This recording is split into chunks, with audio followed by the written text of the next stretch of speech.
sétimo ano, tudo bem com vocês? Hoje a gente vai fazer uma pequena revisão sobre o que nós vimos até o momento, né? A arte naif no Brasil e também a arte popular brasileira, que uma acaba sendo um complemento da outra, onde os artistas brasileiros trazem a arte naif nas suas obras, que é reconhecida pelo mundo todo. E a gente vai conhecer então alguns artistas, tanto da arte naif brasileira quanto da arte popular brasileira. O primeiro artista que eu trago para vocês é o José Bernardo Cardoso Júnior, que é conhecido também por Cardozinho. Ele é um pintor naif luso brasileiro. O que é isso? Toda vez que você vê esse nome, luso brasileiro, é um artista que geralmente nasceu em Portugal e terminou a sua formação aqui no Brasil, por isso luso brasileiro. Esse artista, ele veio para o Brasil com a sua família quando ele tinha 3 anos de idade. Tempos depois, ele perdeu todos os seus familiares em um acidente marítimo, que foi o motivo para ele se tornar um padre. Depois de um certo tempo, ele foi para Roma, estudou em Roma, porém lá ele abandonou os estudos no sentido de vocação, voltou para o Brasil e começou a se dedicar ao ensino do latim e do francês. Foi transferido para o Rio de Janeiro e trabalhou como um inspetor escolar até ele se aposentar. Depois, quando ele chegou ali na idade de 70 anos, mais ou menos, 65, 70 anos, ele passou a se dedicar à pintura. E ele era amigo do Portinari, né? E se influenciou pelas obras dele. E ele participou com alguns artistas brasileiros bastante famosos, como a Tarsília Amaral, o de Cavalcante, de algumas exposições de pintores modernos brasileiros, que foi realizada em Londres em 1944.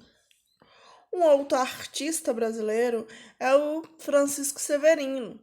Esse daqui, ele é mineiro e a sua arte foi descoberta não em Minas, mas quando ele estava em São Paulo, quando ele foi descoberto, ele abandonou a metalurgia, que era o seu trabalho principal, e foi se dedicar às artes plásticas por volta de 1975.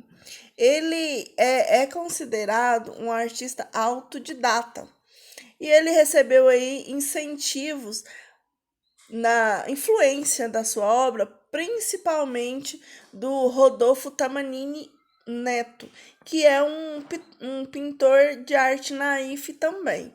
Ele, assim como o assim como José Bernardo, ele participou de algumas amostras no sentido de coletividade brasileira da arte naif, onde alguns artistas da arte naif se juntam e fazem exposições. As exposições dele foram realizadas tanto em Paris como nos Estados Unidos. O destaque das suas obras está na mistura de principalmente de paisagens, onde ele usa muita técnica de pinceladas e algumas outras técnicas são misturadas. Tanto essa, tanto essa questão de paisagem, onde ele explora bastante as cores em tons esverdeados e os tons azul.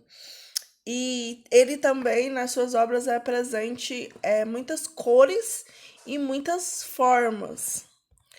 Outro artista é o José Antônio da Silva, que nasceu em Sales de Oliveira, interior de São Paulo. ele foi um trabalhador rural que não tinha nenhuma formação artística, ele não conheceu nenhuma técnica.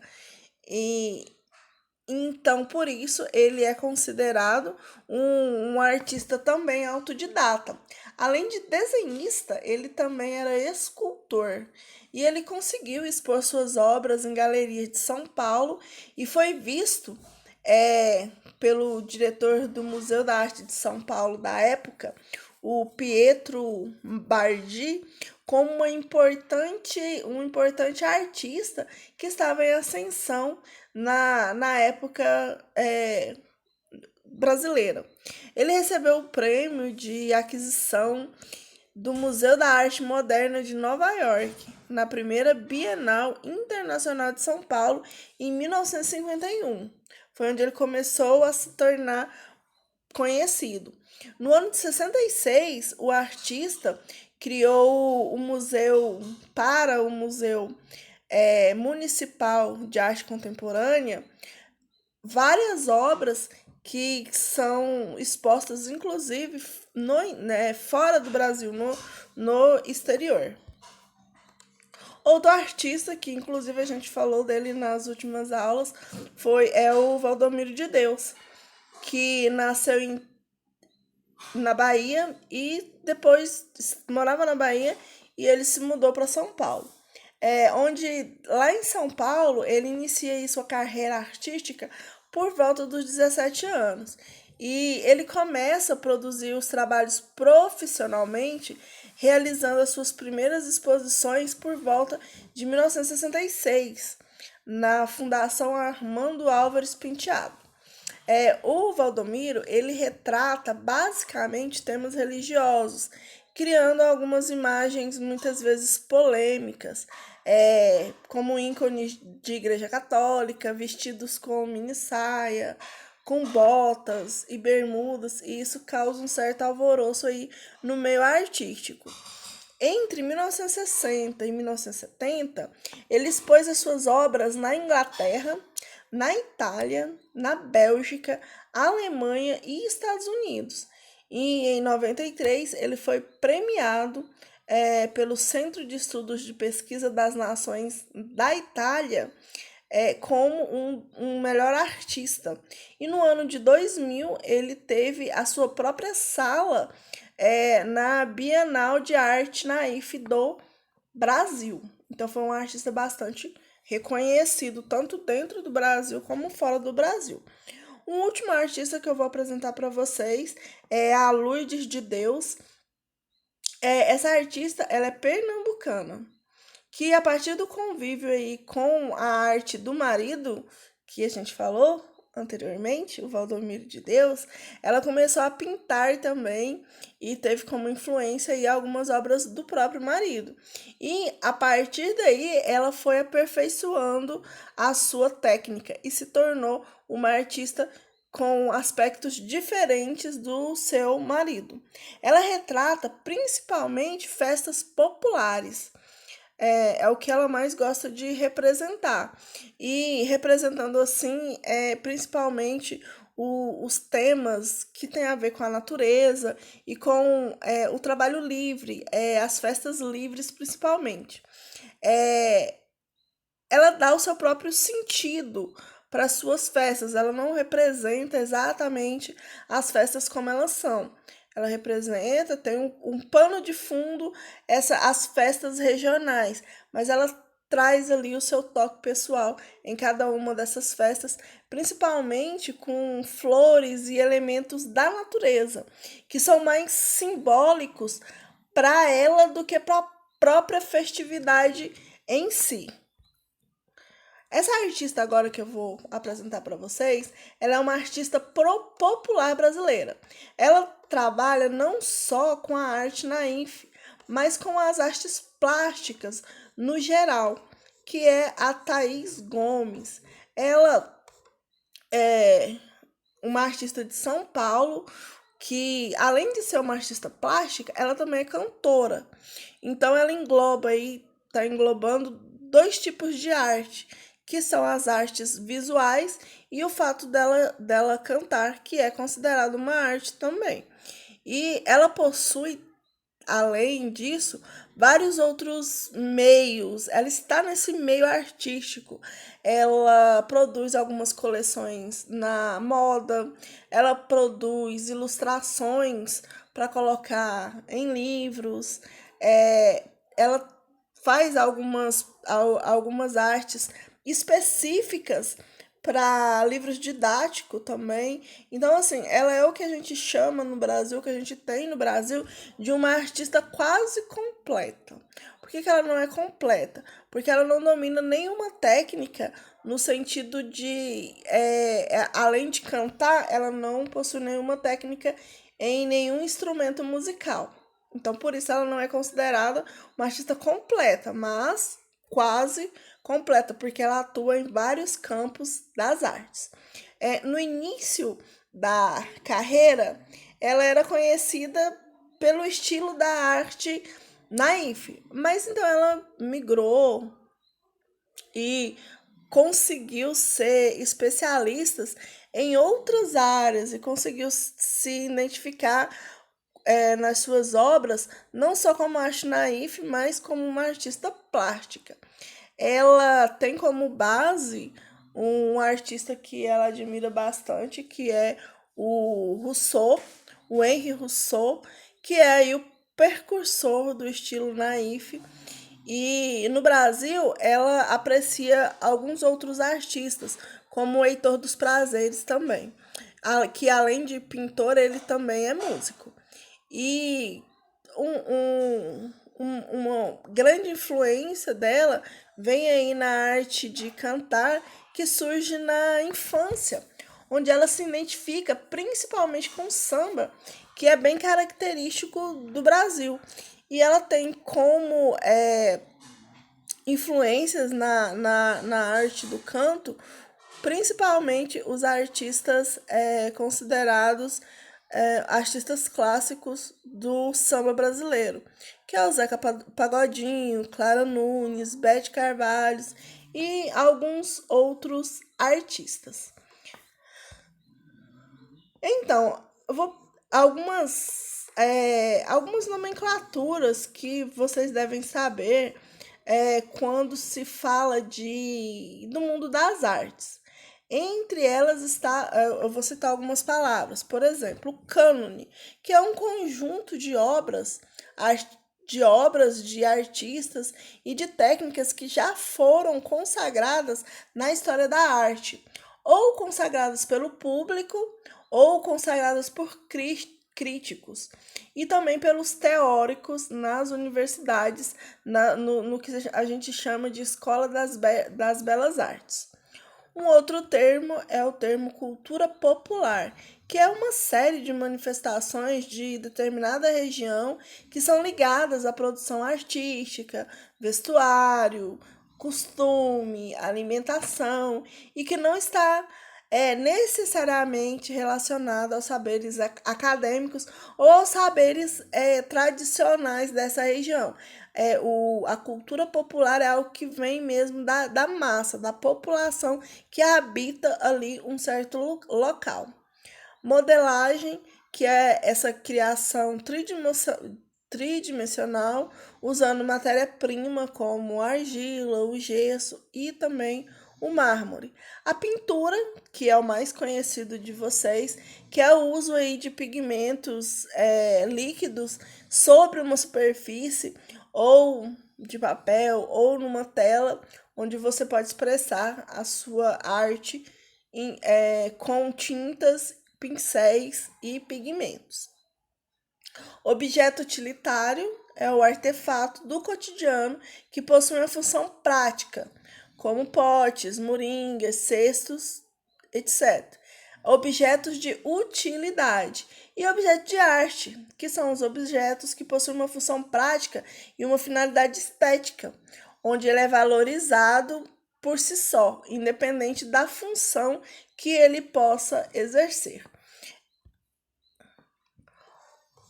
Uma outra parte que eu acho bem legal, bem interessante do livro é essa questão de do que um resumo do que a gente viu nesses dois últimos vídeos, onde a principal característica da cultura popular é essa tradição oral que é transmitida de pai para filho. O artesanato em cerâmica é uma expressão das técnicas artesanais mais desenvolvidas no Brasil e é muito valorizado no mundo todo. A produção de cerâmica artesanal brasileira, ela é predominantemente de objetos utilitários, objetos de decoração e as bonecas que nós vimos na aula passada. Inclusive essas bonecas, elas são retratadas principalmente nas tribos de Goiás, Minas Gerais, Pernambuco e Espírito Santo. Algumas representações humanas de cunho sagrado, elas existem desde o período paleolítico, dando origem, algumas delas aí, às bonecas. E a tradição das bonecas começou no Brasil com a etnia Carajá, em Goiás. A tradição de produção de bonecas está presente no Pernambuco, especialmente na cidade de Olinda, com os bonecos de carnaval, e são tradicionais como o Homem da Meia-Noite, a Mulher do Dia, e no sertão de Pernambuco, onde se encontram algumas esculturas feitas de barro cozido. No Rio de Janeiro, a gente encontra as bonecas negras Abayumi, e Heitor dos Prazeres é um carioca humilde que foi um importante artista da arte naif e um importante músico brasileiro. A atividade de hoje, ela se encontra na página 104, que é um resumo aí desse capítulo, aonde você vai realizar as seguintes atividades. A primeira, número 1, marque a opção que não é uma característica da arte naif que nós estudamos nesse vídeo, nesse capítulo e nos vídeos anteriores. Que tem aí, letra A, o uso das cores vivas e brilhantes. Letra B, ausência de perspectiva. Letra C, feita por artistas muito instruídos. E letra D, uma temática ingênua. Qual desses artistas naif brasileiro participou da exposição de pintores modernos em Paris, juntamente com outros importantes nomes da arte vanguardista brasileiro, como a Tarsila do Amaral, o Cardozinho, a Djanira, a Lourdes de Deus ou o José Luiz Soares? Aí a segunda, nós temos aqui um texto, certo? Você vai ler esse texto e vai responder a seguinte pergunta.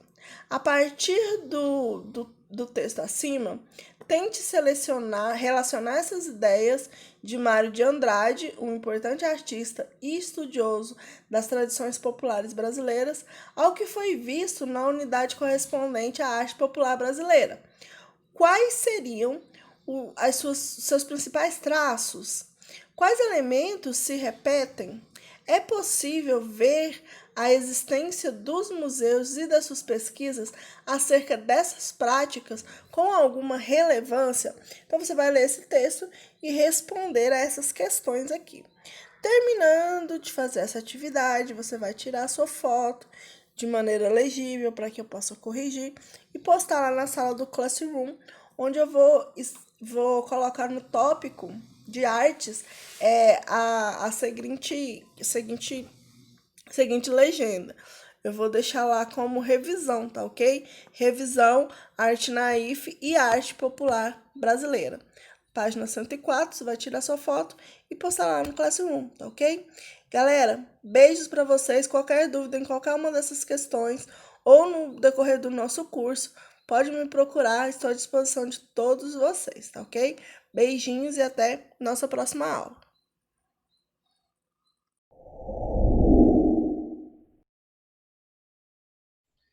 Fala galera, beleza? Bom, na aula de hoje a gente vai entrar agora com grandezas proporcionais, tá? Então a gente tem dois tipos de grandezas proporcionais. Aqui, ó. Grandezas proporcionais. A página é a página 28, quem quiser acompanhar no livro aí, beleza? Então fala assim, ó, primeiro tipo de grandeza é o grandezas diretamente proporcionais.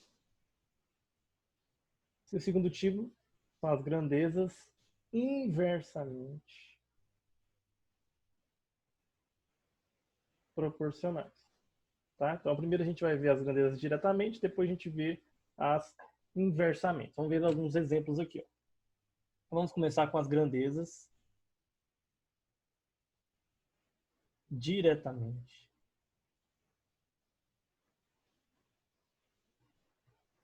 proporcionais. Ok? Ó, o exemplo no livro da página 28 aí de vocês fala assim, ó, Renata foi a uma quitanda na qual o preço de 1 quilo, então vamos por aqui, ó, 1 quilo de laranja era 2, então vou pôr aqui igual a 2,65 reais aqui. 1 quilo de laranja era isso. Sabendo que ela comprou 6 quilos, quantos reais Renata vai pagar por essas laranjas? Então, quer saber 6 quilos quanto vai pagar? Ó, vamos ver por que elas são diretamente proporcionais? Se eu aumentar a quantidade de quilos, igual eu fiz aqui, ó, de 1 foi para 6, ó, eu aumentei, não aumentei? De cabeça você já consegue, você não, talvez não consiga falar o resultado, o tanto que ela vai pagar, mas você consegue falar que o preço vai ser maior do que o preço de 2,65, né? Se eu comprei 1 quilo de 2,65 e eu quero comprar 6 quilos agora, eu vou ter que pagar bem mais, do que 2,65, correto? Por isso que é diretamente proporcional. Porque se eu aumento se eu aumento a quantidade, eu aumento também o preço que eu vou ter que pagar, beleza? Então, ó, o que eu vou fazer? Daqui para cá, ó, nessa primeira coluna aqui, ó, do quilo, da quantidade, de 1 foi para 6, não foi? Ou seja, multiplicou a mesma coisa que eu multiplicar por 6, não foi? 6 vezes 1 dá 6, então aumentou 6 vezes a quantidade. Logo, se elas são diretamente proporcionais, aqui também eu vou aumentar 6 vezes. Então, eu vou pegar o 2,65 e multiplicar por 6. O que eu fizer de um lado, eu faço do outro. Ok? Então, vamos pegar assim, ó, 2,65 vezes 6. Ó, 6 vezes 5 dá 30. Sobe 3. 6 vezes 6, 36. Mais 3, 39. Sobe 3. 6 vezes 2 dá 12. Mais 3 dá 15. Ó. Onde que vai ficar minha vírgula? A vírgula aqui, ó, tem 2 casas depois dela, não tem? Então, ando 2 casas. A vírgula minha tá aqui. Então, ando, ó, 1, 2. Então, a vírgula tá aqui, ó, 15,90. Então, ele vai pagar 15,90 em 6 quilos de laranja. Ela, né, Renata? Ok? Então, basta eu multiplicar por 6.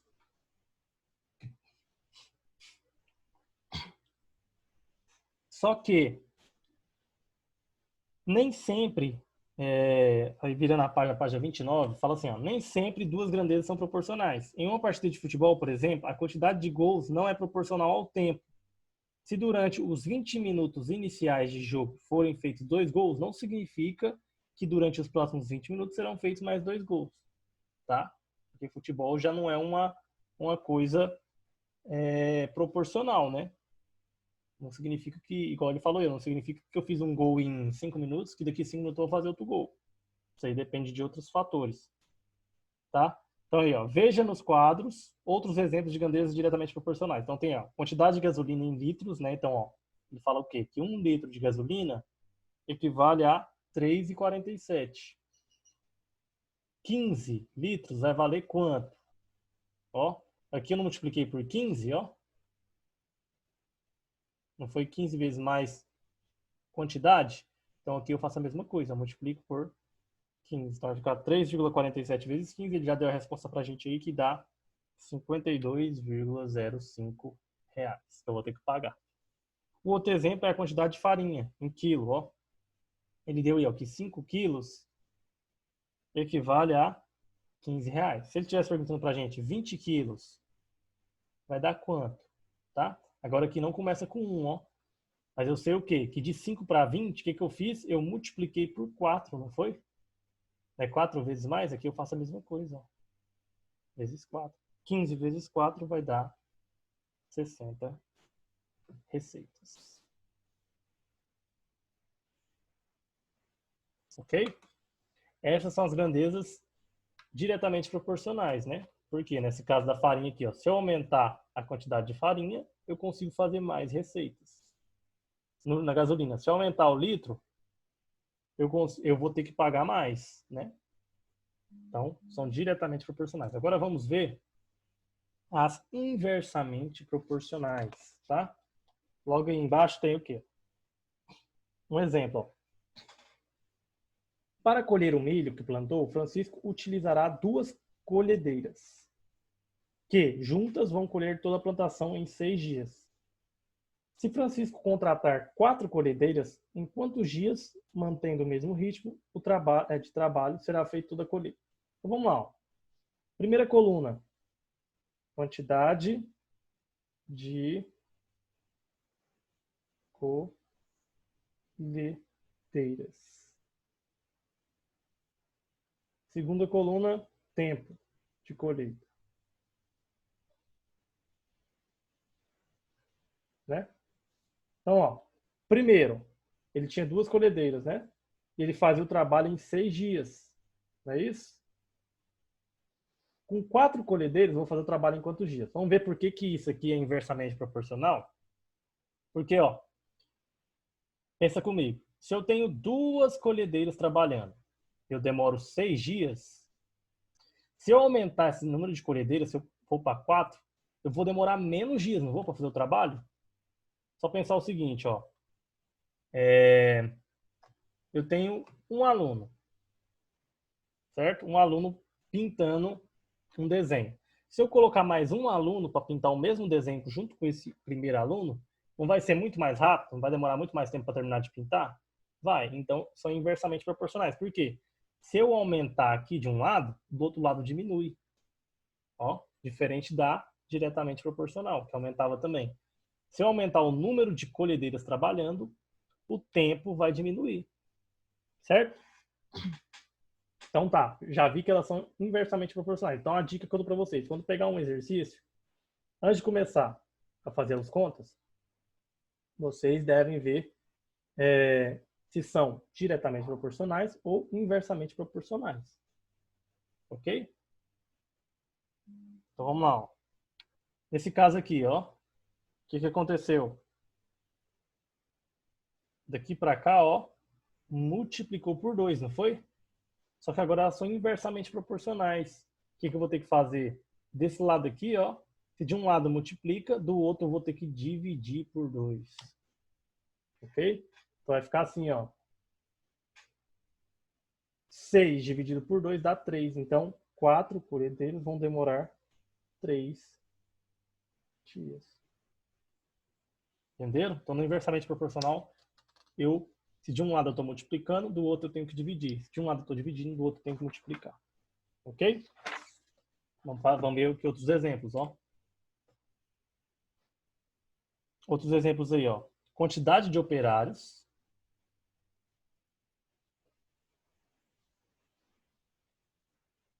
E tempo em dias.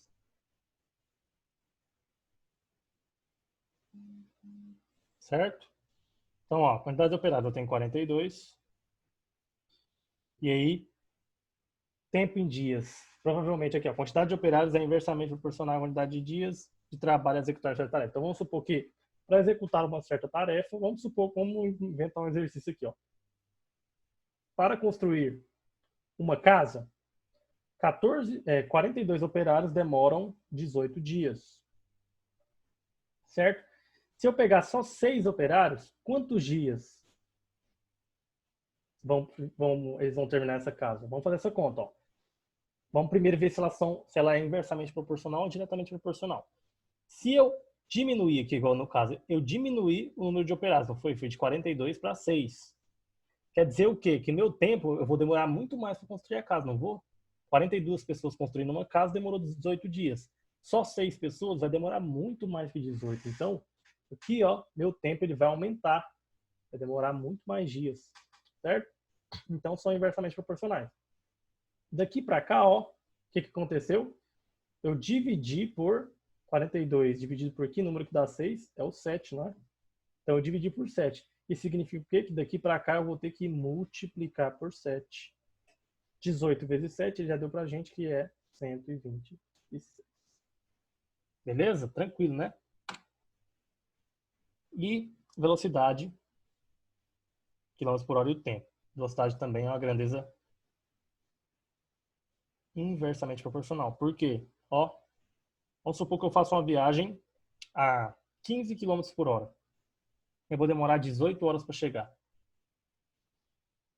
Se eu acelerar para 45, se eu for para 45, fizer essa mesma viagem com 45 km por hora, quantas horas eu vou demorar para chegar?